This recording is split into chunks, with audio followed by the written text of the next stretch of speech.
Indo British advanced pain clinic నొప్పి మాయం surgery దూరం ఫర్ అపాయింట్మెంట్స్ 9155515563. నమస్కారం, వెల్కమ్ టు ఐ డ్రీమ్. ధర్మ మార్గం విత్ విజిత కార్యక్రమానికి స్వాగతం.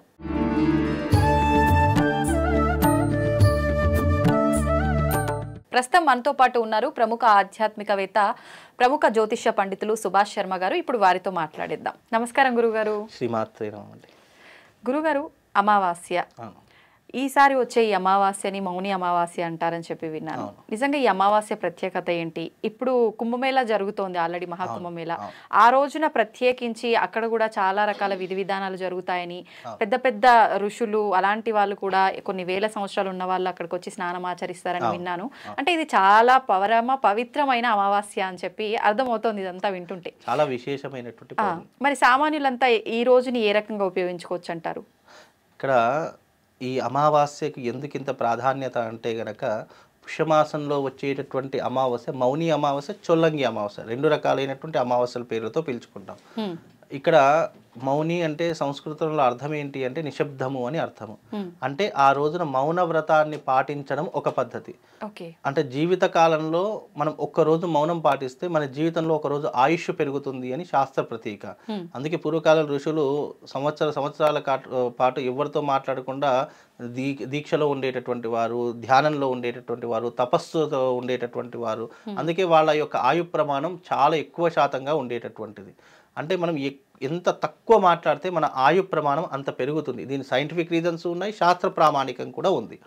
అందులోనూ ఈ మౌని అమావాస్య చాలా పరమ పవిత్రమైనది. ఎందుకు అంటే కుంభమేళలో మనకు స్నానం ఆచరించేటటువంటి రోజు కొన్ని ప్రత్యేకంగా చెప్పడం జరిగింది.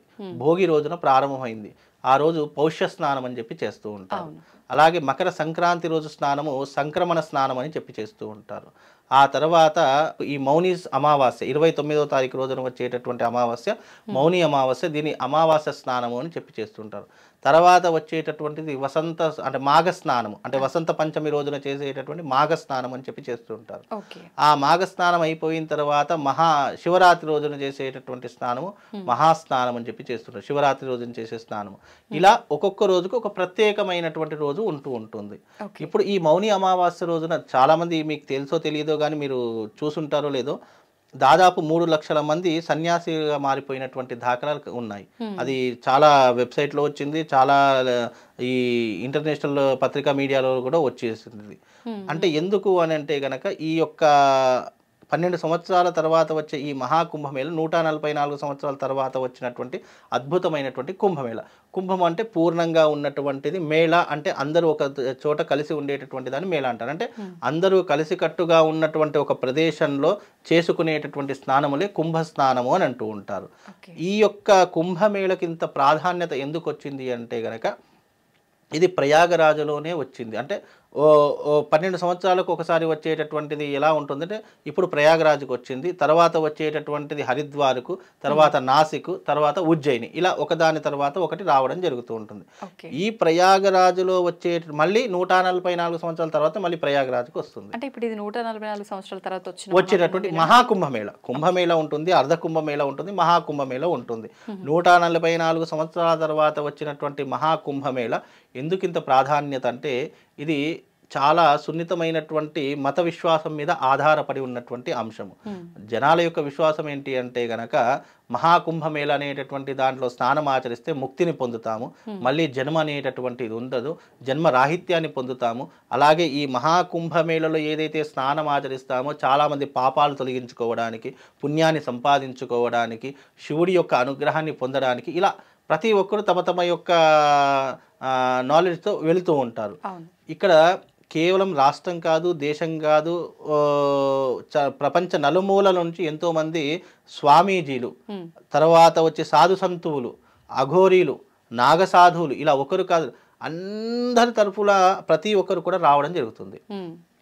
ఈ కుంభమేళలో చాలామంది అఖాడీలుగా మారిపోతూ ఉంటారు. ఇప్పుడున్నటువంటి ప్రస్తుతం ఎందుకు అఖాడీలుగా మారిపోతున్నారు అని అంటే కనుక, జీవితం మీద విరక్తి చెందినటువంటి వాడు, జీవితంలో అన్నీ చూసేసినటువంటి వాడు, ఇక జీవితం ఇంతతో నా జీవితం అయిపోయింది, ఈ మిగతా జీవితం అంతా కూడా భగవంతునికి లీనమైపోవాలి, భగవంతునికి అంకితం చేయాలి అనేటటువంటి దాని నుంచి పుట్టినటువంటిదే ఈ సన్యాసి తత్వము. ప్రతి ఒక్క మనిషి జీవితంలో గృహస్థాశ్రమం ఉంటుంది, బాలాశ్రమం, గృహస్థాశ్రమం, సన్యాసాశ్రమం. ఇక మనము జీవితంలో డబ్బుని చూసాము, పరువుని చూసాము, హోదాని చూసాము, ఎన్నో రకాలైన లగ్జరీ లైఫ్ అన్నీ చూసాము, సాంసారికమైనటువంటి జీవితాన్ని ఇన్ని చూసిన తర్వాత మనిషికి ఏమవుతుంది, విరక్తి పడుతుంది. అన్నీ చూసేసాము, ఇంకేంది చూడ్డానికి అన్నటువంటి దాని నుంచి పుట్టినటువంటిదే ఈ సన్యాస ఆశ్రమం. ఇక వాళ్ళు ఒక్కసారిగా సన్యాసం తీసుకున్నారు, అఘోరీగులుగా నాగసాధువులుగా మారిపోతున్నారంటే వాళ్ళు అఖాడీలో చేర్చేసుకుంటారు. అఖాడీ అంటే మనం చిన్నప్పుడు చదువుకోవడానికి స్కూల్ ఎలాగైతే ఉండేటటువంటిదో, మనకు విద్యాభ్యాసాలు ఎలా అయితే నేర్పించారో, అఖాడీలో ఏ విధంగా నాగసాధువులు ఉండాలి, ఏ విధంగా అఘోరుల యొక్క ప్రవర్తన ఉండాలి, అదే రకంగా ఏ రకమైనటువంటి జీవన విధానం ఉండాలి అనేటటువంటి నేర్పేటటువంటిది ఆఖాడీ సంస్థ. అలా ఆఖాడీ సంస్థలో దాదాపు 3 లక్షల మంది చేరారట. ఆ 3 లక్షల మంది ఎవరు, మనలాంటి మనుషులు కాదు, ఐఏఎస్లు, ఐపీఎస్లు, డాక్టర్సు, ఇంజనీర్సు, తర్వాత పెద్ద పెద్ద బిజినెస్ మ్యాగ్నెట్లు, ఇలా ఎంతో మంది గొప్పనైనటువంటి వాడు ఆఖాడీలో చేరారట. చదువుకున్న వాళ్ళే, చాలా చదువు, కేవలం మన దేశం కాదు, దేశ విదేశాల నుంచి వచ్చి చేరారట. మనకు ఆల్రెడీ ఇప్పుడు చూస్తున్నాం సోషల్ మీడియాలో, ఇప్పటికే చాలా మంది ఇలాంటి వాళ్ళు చదువుకున్న వాళ్ళు ఆఖాడీలో చేరారు, సన్యాసం తీసుకుంటున్నారు. అంటే అంత గొప్పనైనటువంటి వాళ్ళే మన మత విశ్వాసం మీద ఇంత నమ్మకం పెట్టుకున్నారు. అలాంటిది మన హిందూ పురాణాల్లో ఇంత ప్రాముఖ్యత, మనం చెట్టుని పూజిస్తాము, పుట్టని పూజిస్తాము, ఆఖరికి నీటిని కూడా పూజించేటటువంటి తత్వం కేవలం మన హిందూ ధర్మంలో మాత్రమే ఉంది. అందుకే హిందూ ధర్మంలో మనము పుష్కరాలు వచ్చాయి, ఇలాంటి మహాకుంభమేళ వచ్చింది అంటే చాలామంది పుణ్యం కోసము, పురుషార్థం కోసం ఇవన్నీ కూడా అక్కడికి వెళ్ళి స్నానం ఆచరిస్తూ ఉంటారు. మనము ప్రతిరోజు చేసేటటువంటి స్నానం వెనక పరమార్థము ఉంది, సైంటిఫిక్ రీజన్స్ ఉన్నాయి. ఈ చలికాలంలో చన్నీటి స్నానము, గోదావరి స్నానం చేయడం వల్ల విశేషమైనటువంటి పుణ్య ఫలితం కలుగుతుంది. అలాగే ప్రయాగరాజులో అనేక రకములైనటువంటి ఆ నదీ ప్రవాహం ఉంటుంది కదా, అది అనేక రకాలైనటువంటి చెట్లు, చేమలు, పుట్టలు అన్నీ దాటుకొని వచ్చి అవన్నీ కూడా ఔషధీకరణంగా ఆ నీరు మారిపోయి మనల్ని అనేక రుగ్మతల నుంచి దూరం చేస్తుంది అని కూడా మనం నమ్ముతూ ఉంటాము. ఏదైతే ఈ మాసం ఉందో, ఈ పౌషమాసము ఈ స్నానానికి ప్రతీక. మళ్ళీ ఈ మాసం అయిపోయిన తర్వాత మాఘమాసం కూడా మాఘ స్నానాలు అని చెప్పి చేస్తూ ఉంటారు చాలామంది. అంటే ఇక్కడ మనం ఏంటి అంటే మాఘ స్నానము, పౌష స్నానం ఇవన్నీ చేయడం ద్వారా ఏంటంటే మనం చేసుకున్నటువంటి పాప నివృత్తి కలుగుతుంది. చాలామంది ఏమంటారంటే మనం నదిలో మునిగితే పాప నివృత్తి కలుగుతుందా, అది నమ్మదగ్గ విషయమా అని చాలామందికి అనుమానం రావచ్చు. ఇప్పుడు మనం ఏ వస్తువునైనా శుభ్రం చేయాలంటే దానికి కావాల్సింది ఏంటి, నీరు. మన శరీరాన్ని శుభ్రం చేసుకోవాలన్నా, మనం స్నానం చేయాలన్నా కావాల్సింది ఏంటి, నీరు. మనం ఒక 10 రోజులు స్నానం చేయకపోతే ఎంత దుర్గంధం వస్తుంది మన శరీరం నుంచి. అంటే నీటితో మన శరీరాన్ని ఇంత చక్కగా స్నానం చేసి చక్కగా మనం శుభ్రంగా పెట్టుకుంటున్నాం కదా. అలా అంటే పోనీ మనం నీటి స్నానం చేసిన తర్వాత మనకి ఏమైనా కనిపిస్తుందా, మామూలు నీళ్ళే కనిపిస్తాయి. అలాగే ఇలాంటి గొప్పనైనటువంటి సమయంలో ఆ యొక్క నదిలో సంగమ తీరంలో స్నానం చేయడం వల్ల మళ్ళీ సంగమ తీరం నర్మదా నది ఒకటి, తర్వాత గోదావరి, గంగా, ఈ 3 పాయలుగా కలిసినటువంటి తీరమే సంగమ తీరం ప్రయాగరాజు. అక్కడ ఆ నదిలో స్నానం ఆచరించడం వల్ల పాపాలు కూడా తొలగిపోతాయని మత విశ్వాసం. ఇది అంధవిశ్వాసంగా పురాణాల్లో చెప్పినటువంటిది. ఎందుకు, మనము మామూలుగా భగవంతుడి యొక్క తత్వం ఎలా ఉంటుంది అని అంటే, భగవంతుడు ప్రతి అణువులో మనం భగవంతుని చూస్తాము. అలాంటి భగవంతుడు కూడా ఆ యొక్క నదిలో దిగి స్నానం ఆచరించి మళ్ళీ తన లోకానికి వెళ్ళిపోతాడని చెప్పేసి కూడా అక్కడ చాలా మట్టుకు విశ్వసిస్తూ ఉంటారు. అంటే భగవంతుడు చూస్తే చాలు, భగవంతుని ముట్టుకుంటే చాలు అని అనుకునే మనము ఆ భగవంతుడి అంటే పరమాత్ముడే అక్కడికి వచ్చి స్నానం ఆచరించినటువంటి నదిలో మనం స్నానం చేయాలని ఎంతమందికి ఉండదు చెప్పండి. అందుకే ఆ భగవంతుడు అదిగా నది కాదు, ఒక తీర్థజలము. ఆ తీర్థజలంలో మనం మునిగాము అంటే మన జీవితం ఎంత ధన్యమైపోతుంది. అందుకే ప్రతి ఒక్క హిందూ, ప్రతి ఒక్క పరమాత్ముని నమ్మినటువంటి ప్రతి ఒక్కరూ ఈ కుంభమేళను ఆస్వాదించాలి. ఈ కుంభమేళకు వెళ్ళి తప్పకుండా స్నానం చేయాలి. కేవలం పాపాలు పోవడానికనే కాదు, ఈ కుంభమేళ మళ్ళీ మనకు 12 సంవత్సరాల తర్వాత రాదు. మళ్ళీ ఇంత గొప్పనైనటువంటి 144 సంవత్సరాల తర్వాత వచ్చే కుంభమేళ మళ్ళీ మనం 100 సంవత్సరాలు బ్రతకలేం కదా, మళ్ళీ చూడలేము. మళ్ళీ ఇప్పుడు కాకపోతే 12 సంవత్సరాలకు వెళ్ళొచ్చేమో. ఆ 12 సంవత్సరాల వరకు నా జీవితం ఏంటో నాకే తెలియదు, రేపేం జరుగుతుందో నాకు తెలియదు, రేపు ఉంటానో పోతానో కూడా నాకు తెలియదు. కాబట్టి ఉన్నప్పుడు వినియోగించుకోవాలి. ఉన్నప్పుడు కుంభమేళకు వెళ్ళి చక్కగా పరమాత్మని దర్శనం చేసుకొని పరమాత్మని పైన మన మనస్సు లగ్నం చేసి ఒక్కసారి అక్కడ మునిగి వస్తే చాలు, మన జీవితం ధన్యమైపోతుంది. నిజంగా కుంభమేళలో ఉన్నటువంటి గొప్పతనం ఇంకా దేంట్లో లేదు. మనం విశ్వసించడం కాదు, దేశ విదేశాల వాళ్ళే విశ్వసిస్తున్నారు కదా.